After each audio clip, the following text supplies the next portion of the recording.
그 다음 이제 상서가 나타나다. 아주 중요한 대목입니다. 상서에는 차토의 상서, 바로 우리가 사는 이 국토에도 상서가 6가지가 있고, 그 다음에 이제 타토의 상서 해서 이제 다른 국토에도 상서가 나타난다. 왜 다른 국토에까지 상서가 나타나는가? 그건 이제 차토 상서에서 그 열쇠가 있습니다.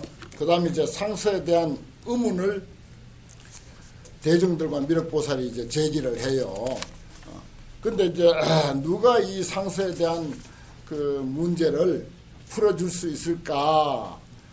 곰곰이 생각한 끝에 문수보살은 지혜도 많거니와 과거 천불의 스승이다. 이런 표현이 있을 정도로 그야말로 지혜하면 무조건 문수보살로 대변될 정도로 중요한 인물이죠. 그래서 문수보살에게 물어서 모든 것을 이제 풀어나가는 그런 내용입니다. 서품은 그야말로 법화경의 서론에 해당되는 그런 내용이기 때문에 이제 그런 것들로 되어 있습니다. 요 칠판에 서는 거 다 메모했죠. 아주 그 중요한 열쇠입니다. 법화경을 이해하고 또 우리들 자신을 이해하고 남을 이해하고 부처님을 이해하는데 중요한 열쇠입니다. 본문, 그것은 본래인, 또 사람이 갖추고 있는 근본, 본성, 또 그것은 이제 부처라고도 해도 좋고, 마음이라고 해도 좋고, 사람이라고 해도 좋고, 무슨 심지어 간식거리라고 해도 좋고, 무의진이라고 해도 좋고, 뭐라고 불러도 상관은 없습니다. 그러나 다 맞지 않습니다. 그저 부득이해서 본인 또는 본불, 본문의 세계, 궁극적 차원, 본래적 차원, 본성으로서의 차원 이렇게 이제 표현을 하죠. 그리고 이제 이 세상에 드러난 이런 그 현실적인 차원은 그걸 이제 정문, 자취, 흔적, 역사 이런 입장이니까 그렇게 우리가 이렇게 정리를 하면은 뭔가 이렇게 뚜렷하게 들어오죠. 정의가 안 됩니까? 전부 이제 다른 경전도 그렇지만 특히 법화경은 그 두 면을 이해시키려고 하는 그런 내용입니다. 자, 차토의 상서. 그때 세존이 사중유여로 사부대중으로부터 에워싸여서 공양, 공경, 존중, 찬탄. 이게 중요합니다. 공양, 공경, 존중, 찬탄. 누굴 좋아한다면 공양 올려야 돼.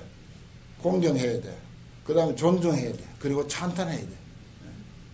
이게 따라야지 말로만 뭐 그 스님 뭐 어떻다 좋다 뭐 어쩌다 그러면 안 돼. 그거는 알았죠? 공양 꼭 올려야 돼요.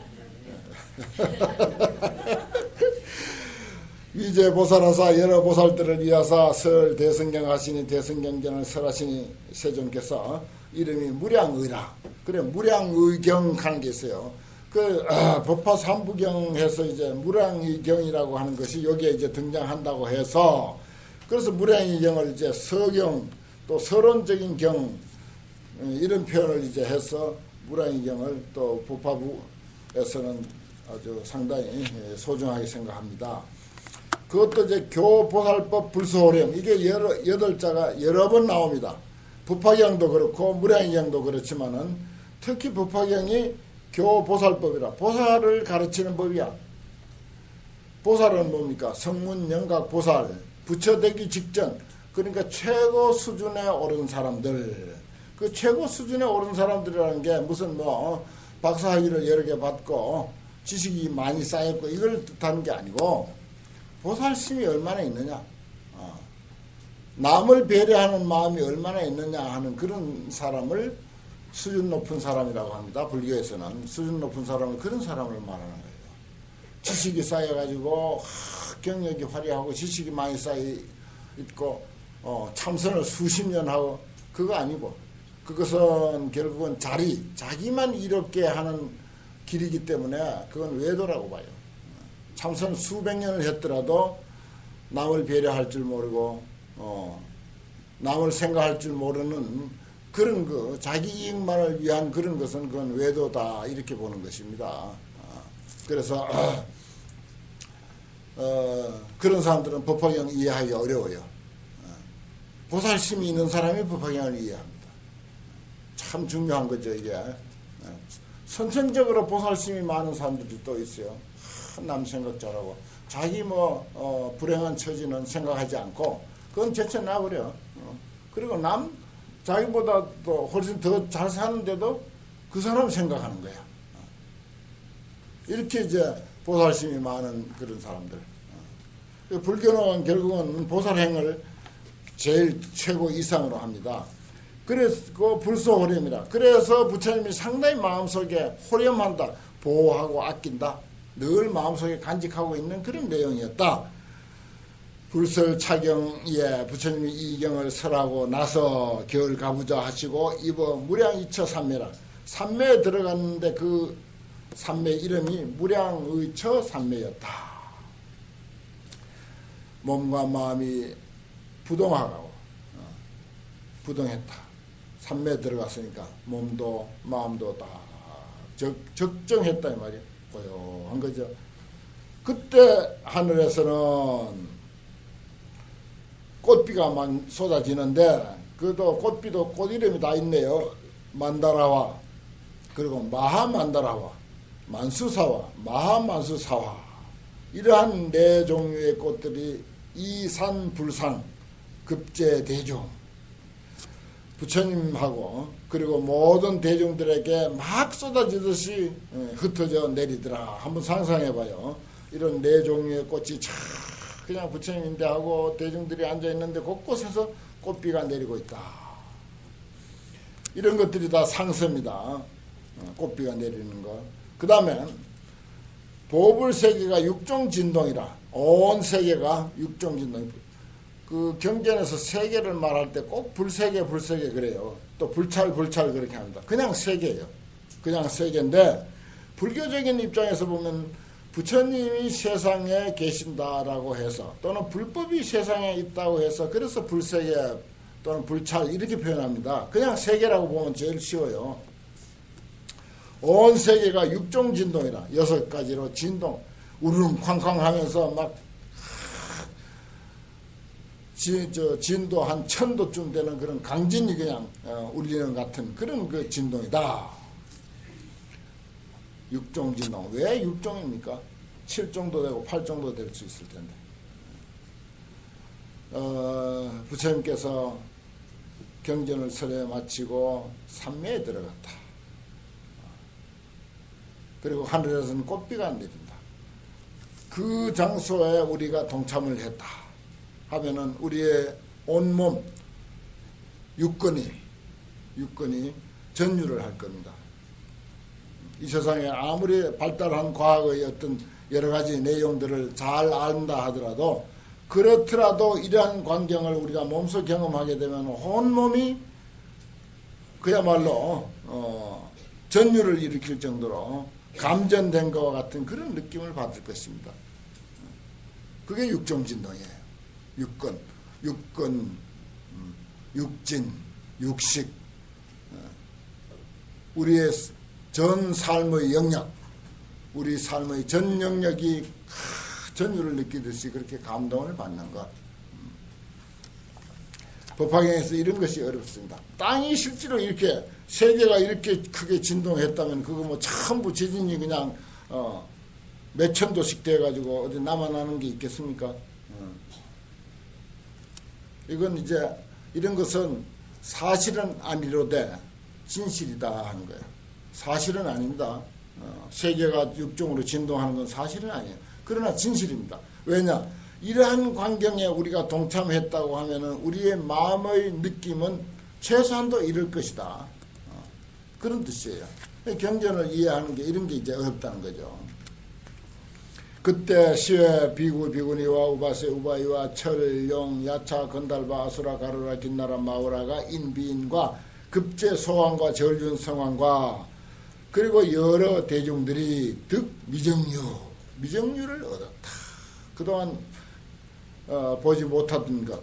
그래서 환히 합장하고 일심관불해. 야, 신기하다. 신심이 그냥 철철 흘러 넘치는 거죠. 환희심이 막 나는 거죠. 저절로 합장이 되고 저절로 부처님을 우러러 보게 돼. 일심관불이라. 야, 이거 어찌된 영문인가. 그때 또 부처님은 지금까지보다도 더 어마어마한 상서를 펼쳤으니 그것이 뭐다? 방광, 미간 백호상으로부터 광명을 놓았다. 그래서 이 광명이 뭐라고? 조 동방 18,000세계 하야 미불주배다. 동쪽으로 18,000세계를 비춰가지고서 두루하지 않는 데가 없다. 18,000도 18개를 뜻하는 것이고 우리들의 온 삶의 영역을 전부 다 지혜의 광명이 골고루 비친다. 광명은 지혜입니다. 지혜는 곧 부처님의 깨달음이야. 그걸 이제 우리말로 하면은 요즘 표현을 하면 불교라고 하는 것입니다. 불교. 불교를 통해서 우리의 삶의 영역은 전부 지혜의 빛으로 충만해 간다. 충만해져야 돼요. 이게 그런 뜻입니다. 부처님은 당신의 부처로서의 표현을 뭐라고? 지혜로서, 여기서는 광명으로서 했고, 그것은 우리에게 오늘날 불교라고 하는 이름으로 우리에게 다가와 있습니다. 그 불교라고 하는 것으로서 우리의 삶의 전 영역, 육근, 육진, 육식, 18개 이 모든 영역을 속속들이 비추는 거야. 속속들이 비춰서 어디 비치지 않는 곳이 없다. 미불주변이라. 그래야지 무슨 어디서 정말 방광을 했다. 누가 뭐 사리에서 방광을 했다. 어떤 스님이 열반할 때 방광했다. 잠깐 빛났다 한들 잠깐 몇 초 동안 빛나고 사라지는 거 그건 무슨 소용이 있습니까?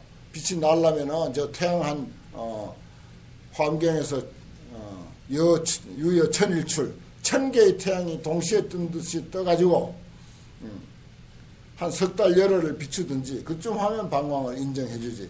잠깐 뭐 이게 진짜 가짜인가 어떻게 돼서 뭐 햇빛이 뭐 어디에 반사돼서 비친 방광인가 그런 방향 그거 자꾸 방광 선전해봐야 또 무슨 의미가 있습니까? 사실 별거 아닌 거예요.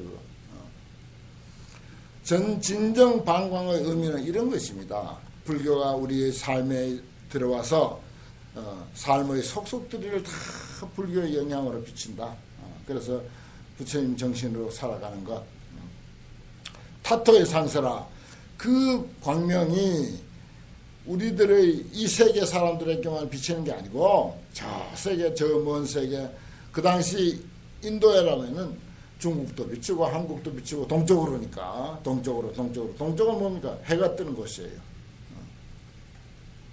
또 모든 만물의 근원을 동이라고 봅니다. 역학에서는 해가 뜨는 곳이고 만물의 근원이기도 하고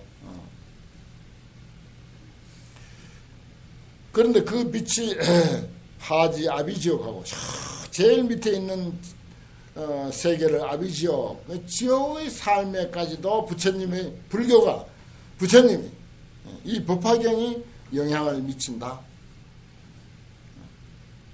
상지 아가니타천 저 이런 아가니타천 아무리 지식이 많고 생활 수준이 높고 학식이 높고 뭐 돈이 많고 벼슬이 높은 사람들의 삶에까지도 이 불교라고 하는 것은 전혀 다른 세계이기 때문에 그들에게까지도 크게 영향을 끼친다. 상지 아비지옥하고 하지 아가니타천 유정천이에요. 유정천 가장 높은 하늘. 근데 불교에 하늘 이야기가 많잖아요. 하늘. 어느 하늘을 두고 하늘을 하는 거예요. 33천이니 뭐 도리천이니 도솔천이니 야마천이니 하는 거예요. 어디 실제로 있어요? 그게. 실제 하지도 않으면서 어찌 그렇게 하는 이름이 많습니까? 이것은 뭐라고 하는가 하면은 전부 의성천 그래요. 의성천. 그것도 우리가 이런 데서 다 풀어줘야 됩니다. 이제.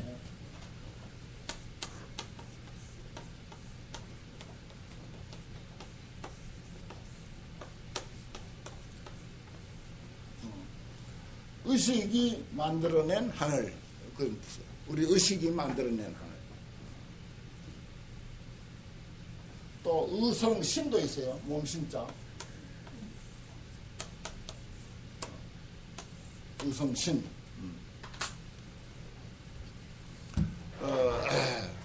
우리 몸도 그렇고 또 세계도 그렇고 하늘도 그렇고 우리 의식이 만들어낸 것을 경전에서는 쭉 나열합니다. 옛날에 선정이 깊어가지고 그 선정이 깊이 들어간 사람들이 자기들 나름대로 만들어낸 그런 하늘.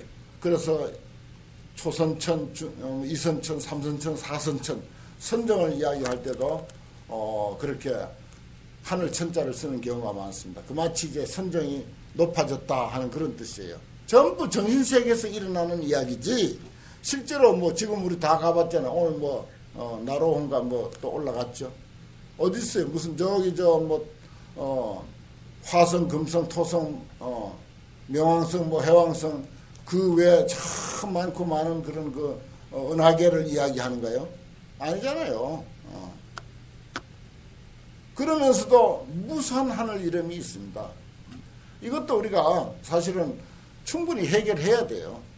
그저 얼버무려 놓고 경전에 그렇게 나와 있다고 이렇게 얼버무릴 일이 아닙니다. 의성천으로 알면 돼요. 이게 의성천이라는 말이 나옵니다. 다. 의성신, 의성천 전부 우리 의식이 만든 거예요. 저 기독교 같은 데서 하나님은 정말 이건 순수하게 의성신, 의성천이야. 의식이 만들어낸 신이고 의식이 만들어낸 하나님이에요. 실제 하는 게 아니에요. 우리는 그래도 역사적인 부처님이 석가모니 부처님이 인도 역사에 불교 빼버리고도 인도 역사에도 나오는 인물이니까 그건 뭐 실제 했던 분이죠. 그렇지만은 하나님이니 또 불교에서 천인이 하는 것은 전부 의식이 우리 의식이 만들어내는 것입니다. 그래서 이름을 붙이는 거죠. 의식이 만들어 놓고 이름을 붙이는 거예요. 그래서 여기서는 사실 속뜻은 어떤 저급한 삶을 살아가는 지옥 같은 삶을 사는 사람에게도 이 불교라고 하는 것은 다 영향을 끼쳐야 되고 혜택을 입어야 되고 또 아무리 고급 생활을 하는 사람에게까지라도 불교는 딴 세계니까 삶의 지혜를 가르치는 세계니까 그들에게까지도 영향을 미친다. 어차세계 진견 피토 육시중생하며 이 세계에서 어차세계에서 다 본다. 진견 저 세계 부처님이 방광해서 그 방광으로 인해서 비치는 그 세계에 있는 육시중생들을 다 본다. 우견 또 본다. 볼견자가 지금 계속 나옵니다. 피토의 현재 재불이라 부처님이 계시는 것도 보고 우무 금문 또 듣는다. 재불 소설 경법이라 경을 설하는 것도 듣고 병견 또 본다. 저 모든 비구 비구니와 우바세 우바의 여러 가지 수행해서 도를 얻는 사람들도 본다. 이건 이제 우리 불교 역사상 쭉 이래 부처님으로부터 지금까지 우리가 알고 있는 불교 상식을 떠올리면 아주 간단합니다. 그대로 실제로 다 있었던 일들이에요. 그 다음에 부견 여러 보살 마살이 종종 인연과 종종 신해와 종종 상무로서 행 보살도 행하는 것도 또 보인다. 지금 뭐 저기 양로이라든지 과원이라든지 무슨 복지회관이라든지 이런데 또 개인적으로 독거 노인들 또는 무위탁 소년 가장들 이런데 다니면서 아주 보살행 잘하고 봉사 잘하는 사람들 얼마나 많습니까? 종종 인연과 종종 신해와 종종 상모로 행 보살도 한다. 바로 이 얘기예요. 달리 보살도 있는 게 아니잖아요. 부견 또 보인다. 뭐가 재불이 반 열반에 드는 부처님. 부견 재불이 반 열반 후에 이 불사리로서 기 칠보탑이라 부처님 사리로서 칠보탑 세우는 까지도 다 보인다. 광명 속에. 그러니까 이거는 이제 우리가 불교라고 하는 상식을 가지고 있으니까 이런 거 다 알잖아요. 뭐 어디가 사리가 부처님 불지사리가 중국에서 와가지고 어디서 친견법회를 한다. 또 저 미얀마는 불탑이 많다. 또 태국에 불탑이 얼마나 많다. 이런 것들이 불교라고 하는 상식을 가지고 있으니까 여러분들이 TV만 틀면 그런 것만 눈에 보이는 거예요. 그런데 비불교인은요 전혀 모릅니다. 불교에 대한 세계 전혀 모릅니다.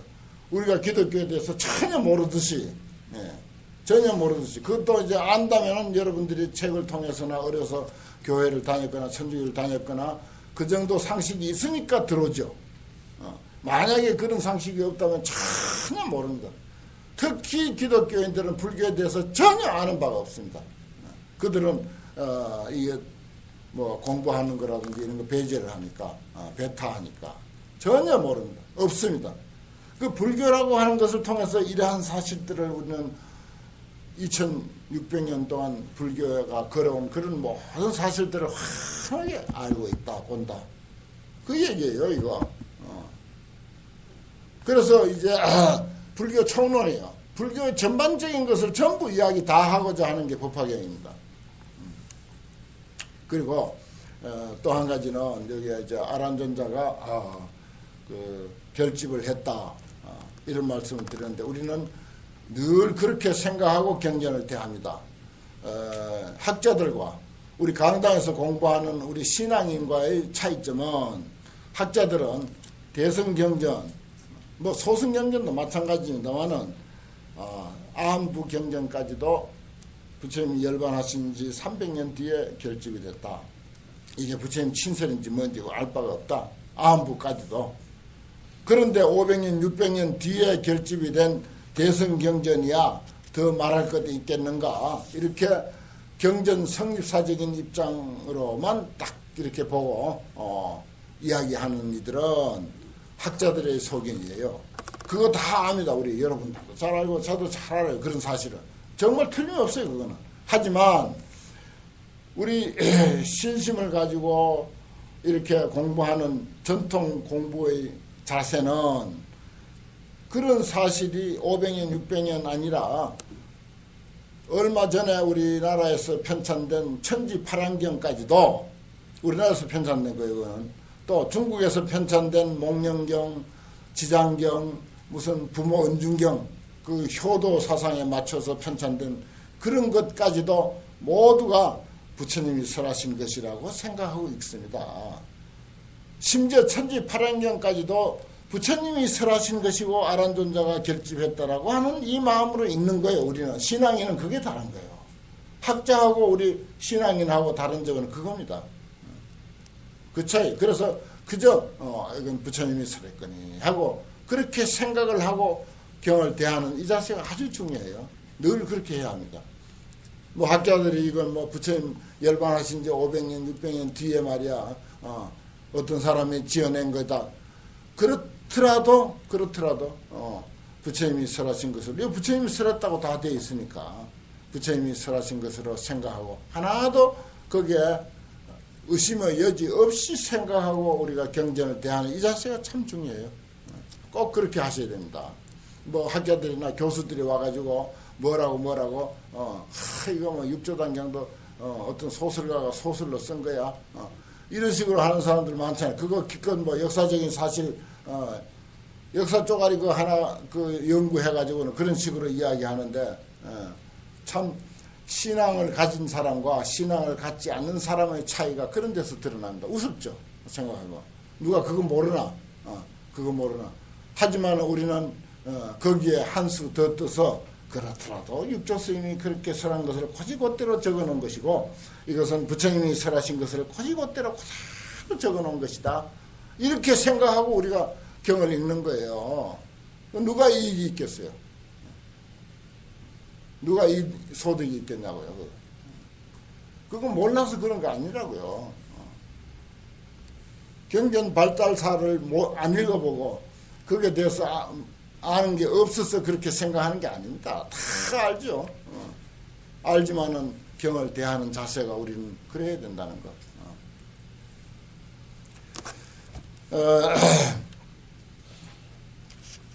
칠부탑 세우는까지도 다 보았다. 그 다음에 이제 상서에 대한 의문. 이러한 아주 신기한 상서가 일어나는데 여기에 의문이 없을 수가 없다 하는 것입니다. 그때 미륵보살이 이러한 생각을 하되 금자세존이 지금 세존께서 현 신변상 신통변화의 모습을 나타내시니 이하 인연으로 무슨 인연으로서 이러한 상서가 있으며 금불세존이 지금 세존께서 삼매에 들어가셨으니 참 이게 불가사의한 것이다. 또 희유한 일을 나타냈다. 당이 문수 마땅히 누구에게 물어야 할 것인가? 수능 답자 누가 또 능히 이러한 것에 대해서 해답을 할 것인가? 부문 찬양하되 또 이런 생각을 하되 여기에 계시는 문수사리 부방지자는 이미 일찍이 친근하고 공양했다. 누구를? 과거 무량제부를 친근 공양했을세 반드시 응당히 이 희유한 모습들을 틀림없이 보았을 것이다. 응견 틀림없이 보았을 것이다. 저렇게 경험 많고 역사가 깊은 문수보살이야 다 알 것 아닌가. 문수는 뭐라고? 지혜가 뛰어나신 분이고 지혜를 상기하는 분이니까 문수보살에게 묻고자 하는 그런 경전으로서의 안배가 또 아주 빼어납니다. 그래서 이미 일찍이 이러한 사실을 다 안다. 아금 당문하리라. 내가 지금 마땅히 그에게 물으리라. 그때 비구 비구니와 우바세 우바이와 그리고 모든 천룡 귀신 등이 함작 찬염이라. 다 이런 생각을 했다. 불광명 신통지상을 부처님 광명과 신통의 모습을 금당 문수 지금 마땅히 누구에게 물어야 할 것인가. 대중들이 전부 그런 상스러움이 나타났는데 이걸 좀 알아야 되겠다. 그런 궁금증은 누구나 다 가지고 있겠죠. 그런 마음이죠. 그 상서에 대한 질문입니다. 그때 미륵보살이 욕자 결의하며 스스로의 의심을 해결하기도 하고 또 사부 대중인 비구 비구니 우바세 우바이와 그리고 천룡 귀신 등 모든 중해의 마음을 살피사 그래서 문수사리에게 물어 말하되 이하 인연으로 무슨 인연으로 이와 같은 상서와 신통의 모습이 있습니까? 그리고 방대광명 또 큰 광명은 어째서 저렇게 놓습니까? 그리고 동방으로 18,000토를 저렇게 비치는데 그리고 그 비치는 데서 온갖 세계의 장엄을 다 볼 수 있게 되는데 이게 어찌된 시판입니까? 이렇게 물은 거예요. 그러면서 개성으로서 이제 거듭설하죠. 상서에 대한 질문, 차토에 대한 상서, 타토에 대한 상서 하는데 여기 이제 자세한 내용들은 쭉 이렇게 많이 세세하게 소개되어 있습니다. 차토의 상서는 그렇고 이제 타토에 대한 상서에 보면은 그동안 우리 불교사에서 쭉 걸어오면서 예를 들어서 어떤 법문을 설하시고 또 누구는 무슨 보시를 하고 지게를 하고 인욕을 하고 하는 그런 내용들이 여기 개성으로 중성이지만은 개성으로 쭉 이렇게 됐으면 우견보살을 하니 또 보니 보살들은 용맹정진하고 또는 고요한데 깊은 산중에 들어가 있기도 하는 사람 또 참선하고 있는 사람 또 경전을 읽는 사람 외우는 사람 또 경을 설하는 사람 또 법의 북을 치는 사람 별의별 그런 수행의 모습들 요건요 책 안 봐도 그동안 불교 2600년 역사 속에 우리 불자들이 승속을 막론하고 불자들이 불교에 의해서 살아온 모든 모습들 이 뜻입니다. 불교에 의해서 살아온 모든 모습들을 여기에 개성해서 아주 자세하게 설명하고 있습니다. 그렇게 알고 이제 넘어갑니다. 20쪽. 그리고 이제 답변을 청하죠. 아까 이제 산문 부분에서 있었습니다만은 문수보살에게 이제 무슨 인연으로 이런 것을 하십니까? 답을 좀 해 주십시오라고 이제 간청을 하여. 그러니까 그 다음에 문수보살에 답변해서 생각으로 답변하다 해놨어요. 그때 문수사리가 미륵보살, 마살과 그리고 모든 대사 여기는 이제 보살을 대사라고 바로 바꿔놨네요. 대사에게 말하되 선남자 등아 여아 유천컨대 내가 생각하는 바와 같아서는 내 생각과 같아서는 금불세존이 욕설대법하사 우대법우 취대법나 격대법고 연대법의 줄 거야 돼. 밑줄 쫙이야 이거는 금불세존이 욕설대법부터 지금 부처님 세존께서 큰 법을 설하고자 한다. 큰 법의 비를 막 퍼붓고자 한다. 큰 법의 소라를 막 불고자 한다. 큰 법의 북을 둥둥둥둥 하고 울리려고 한다. 그리고 큰 법의 도리를 연설하려고 한다. 그것밖에 더 있느냐? 부처님이 하실 일은 뭐 그것뿐이지 뭐 있냐 이거야. 근데 그 수식이 참 근사하죠. 결국은 부처님이 법문을 하려고 하겠지. 요렇게 한마디 하면 될걸. 뭐 부처님 할 줄 아는 게 뭐 있어. 법문밖에. 법문하려고 하시겠지. 이렇게 말할 수도 있어요. 하지만은 근사하잖아요. 욕설대법, 우대법우, 취대법나, 격대법고, 연대법. 우리 이제 이런 것을 읽으면서 이제 그냥 즐거워하고 환희심이 넘치고 그냥 그래야 돼.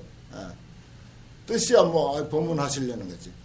그런데 이 법화경의 법문은 내가 처음부터 말씀드렸지만은 다른 경전의 법문하고 다릅니다. 달라서 이렇게 수식을 할 수밖에 없어요. 법화경의 내용을 안 이상은 이것 가지고도 부족해요.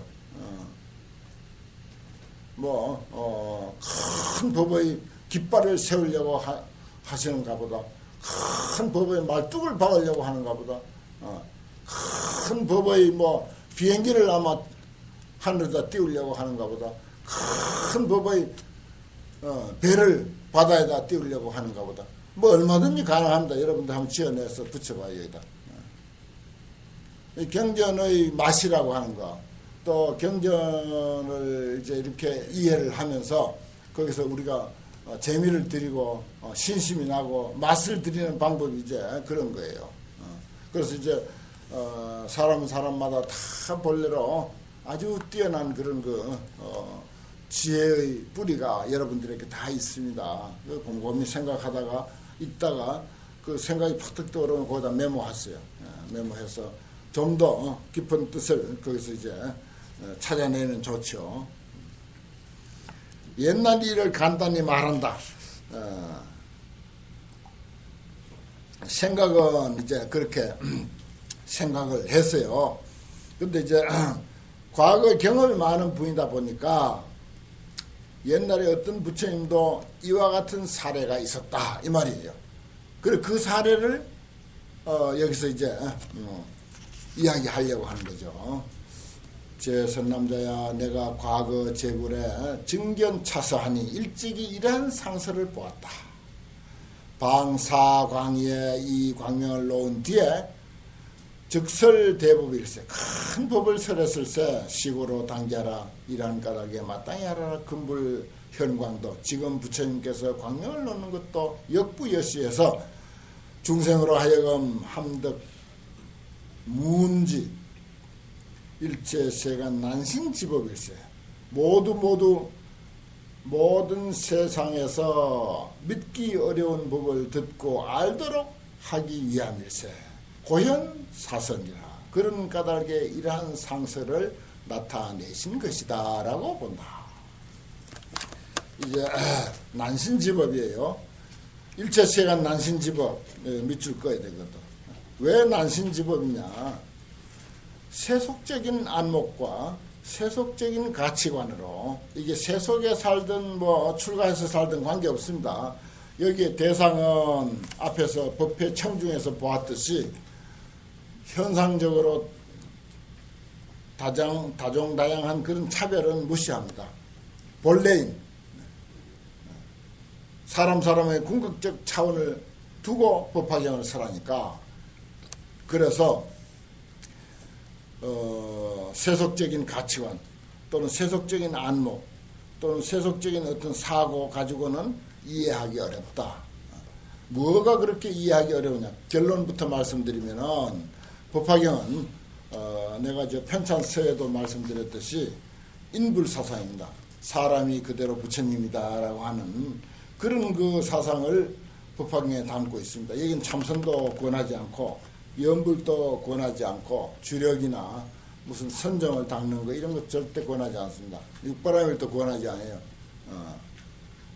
그런 건 저 하수들이나 하는 거다. 왜냐? 본래로 사람이 완전 무결한데 더 할 게 없다 이거예요. 더 할 게 없는 완전 무결한 그 사실을 알면은 끝이다. 공부 끝이다. 그런데 여러분들 우리가 그동안 공부해온 불교 그런 거 아니잖아요. 열심히 육바람을 닦아야 되고 계를 청정히 가져야 되고 참선 열심히 해야 되고 기도 열심히 해야 되고 감경도 열심히 해야 되고 저기 고봉독수 높은 봉우리에 가서 홀로 자면서 용맹정진 아주 난행고행을 해야 되고 이렇게 하고 온갖 욕심 다 버려야 되고 탐진치 삼독 말할 것도 없이 다 버려야 되는 줄 알고 가르치는 그런 불교를 알고 있습니다. 지금 그런 불교 배웠어요. 우리 그동안. 그래야 비로소 부처 저기 꼬랑대기 조금 볼 수 있을까 말까다. 그래도 부처 몸통을 못 보고 부처님 꼬랑대기 조금 볼 수 있을까 말까다. 수십 년 참선하고 수십 년 기도하고 수십 년 용맹정진 해야 그리고 온갖 탐진치 삼독과 번뇌망상을 다 버려야 겨우 부처님 꼬랑대기 조금 볼까 말까 할 정도지. 예. 그렇게 알았잖아요. 우리가 그동안 그렇게 가르칩니다. 모든 불교는 다 그렇게 가르쳐요. 그러나 법화경 불교는 그게 아니에요. 법화경 불교는 현재 있는 그 모습 그대로 조금도 뜯어고칠 게 없고 더 수행할 것도 없고 닦을 것도 없고 본래 이미 갖추고 있는 그 모습 그대로를 완전 무결한 부처의 삶이다라고 가르치기 때문에 그래서 일체세간 난신지법이야. 세속적인 가치관. 그건 뭔고 하면은 유의법입니다. 세속적인 가치관이라고 하는 것은 유의법이에요. 참선을 해야 된다. 수행을 해야 된다. 해야 된다라고 하는 게 전부 유의법입니다. 이 유의법으로서만이 성불이 가능하다라고 이렇게 가르치는 게 세속적인 가치관이에요. 이게 세속적인 가치관입니다. 무슨 돈 좋아하고 명예 좋아하고 하는 그것도 물론 세속적이지만은 여기서는 세속적인 게 그런 차원은 그건 이야기할 것도 없고 그거는 저기 도덕 교과서에서나 하는 소리고 법화경에서 세속적인 가치관 일체세간이라고 하는 이 세속적인 가치관은 유의법을 두고 하는 소리입니다. 닦아야 된다. 수행해야 된다. 참아야 된다. 욕심 부려서는 안 된다. 온갖 번뇌 버려야 된다라고 하는 이런 유의법을 두고 하는 소리입니다. 그런 상식에 떨어져 있는 불교인은 이해하기 어렵다. 법화경은 이해하기 어렵다 이거예요. 그러니까 어마어마한 법이야 이게. 놀랄 만한 일이라 이게. 보통 일 아니잖아요. 그동안 번뇌 탐진치 삼독 다 버려야 되고 닦아야 되고 불교 라디오만 켜든지 TV만 켜든지 천하의 법사라는 전부 그렇게 가르칩니다. 어디든지 가서 여러분들도 그렇게 가르칠 거예요. 번뇌를 없애야 된다. 삼독을 없애야 된다. 욕심을 없애야 된다. 그래서 답을 얻은 사람 있나요? 욕심 없는 사람 있나요? 누군데 그게? 그래서 성불한 사람 있나요? 한번 살펴봐요. 없습니다.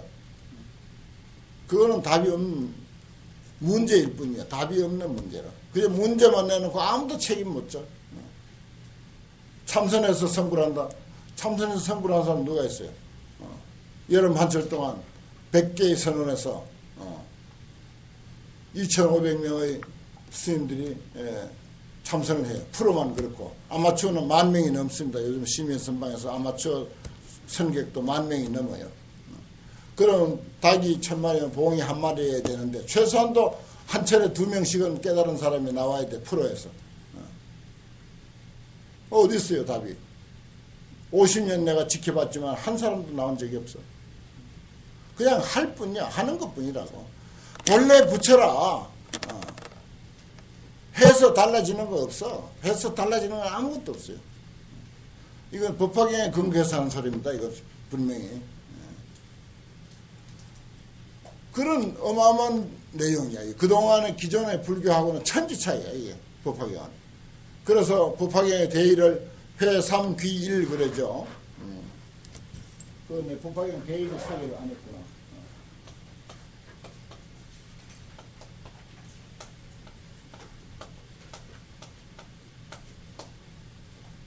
삼선 온갖 다종다양한 삶의 모습을 삼이라고 표현합니다. 저기는 이제 성문연각 보살을 삼이라고 말하지만은 그 삼은 무한대 삼이에요. 지금 우리가 살고 있는 이런 각양각색의 모습들, 참선을 하든지 무슨 뭐 장사를 하든지 그런 것이 전부 저 삼에 다 해당됩니다. 그 모든 다정다양한 삶이 지옥의 삶도 저 삶 속에 들어가요.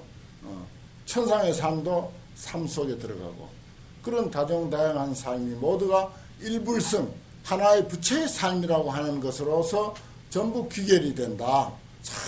전부 감싸는 것. 전부 포용 다 합니다. 배척하는 게 아니에요. 너는 장사나 하니까, 너는 도둑질을 하니까, 너는 사기나 치니까.